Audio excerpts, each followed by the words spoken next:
представници на медиумите.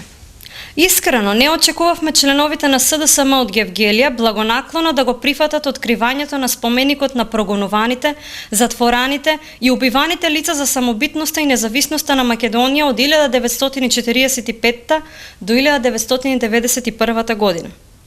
Не очекувавме од едноставна причина, што кај членовите на СДСМ, не само од Гевгелија, туку и од целата држава има еден втиснат анти-ВМРО-вски код кој влече корени уште од родителите и дедовците на денешните припадници на партијата СДСМ, кои се директни продолжувачи на ликот и делото на некогашната југословенска и македонска комунистичка партија, а кои по Народно-ослободителната војна ја нарекуваа ВМРО фашистичка партија, нивните членови ги нарекуваа терористи, ги прогонуваа, затвораа, убиваа и малтретираа сите оние кои се залагаа за самостојна и независна македонска држава.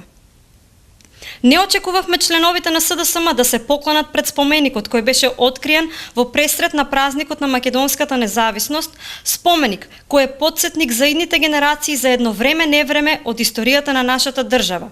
И поради добро познатиот факт што член токму на политичката партија СДСМ и поранешен министер за внатрешни работи, дури и кога Македонија стана независна држава, во средината на 90-тите години на минатиот век се дрзна да издава налози да бидат следени членовите на една легална македонска партија ВМРО ДПМНЕ. Толку околу тоа кој се залагал и кој се залага за демократијата. Сега ве прашуваме вас, само бендисаните демократи од општинската организација на СДСМ од Гевгелија.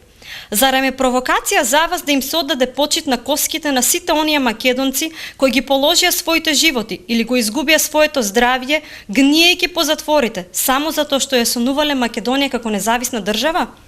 Зарем е провокација за вас да се одаде почит на сите оние кои допринеле да живееме денес во самостојна и демократска држава и да ги оживаме сите благодети на демократијата?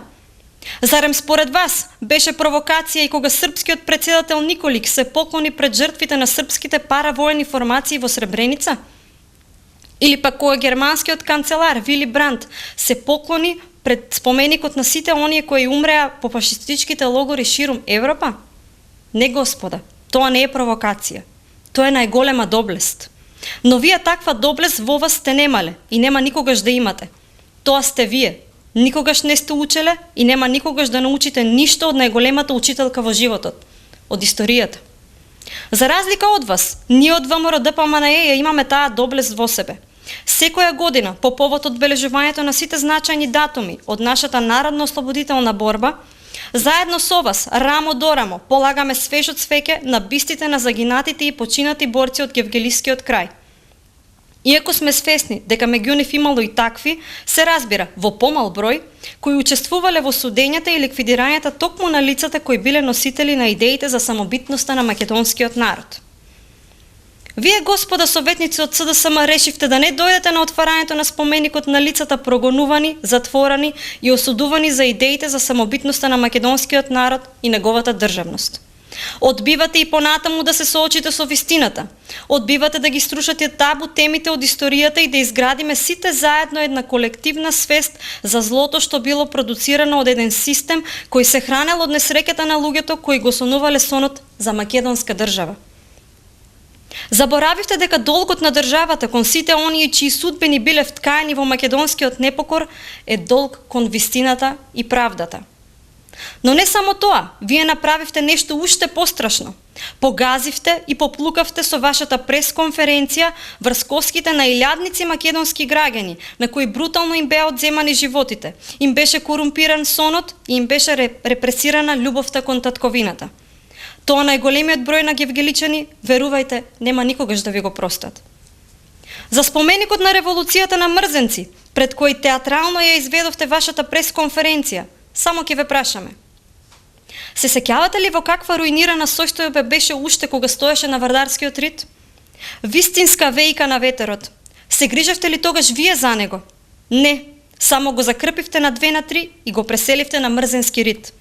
Немајки доблест да изградите барем еден пристоен, пристапен пат до него, за да можат членовите на Сдруженијето на борците од Народно-ослободителната борба од Гевгелија и другите граѓани да стигнат безбедно до него. Но не се тревожете. Токму овој градоначалник и членовите на боречката организација од Гевгелија работат на проектот за еден парк каде ќе бидат сместени и згрижени сите историски паметници од народно-ослободителната борба, па и споменикот на револуцијата во Мрзенци.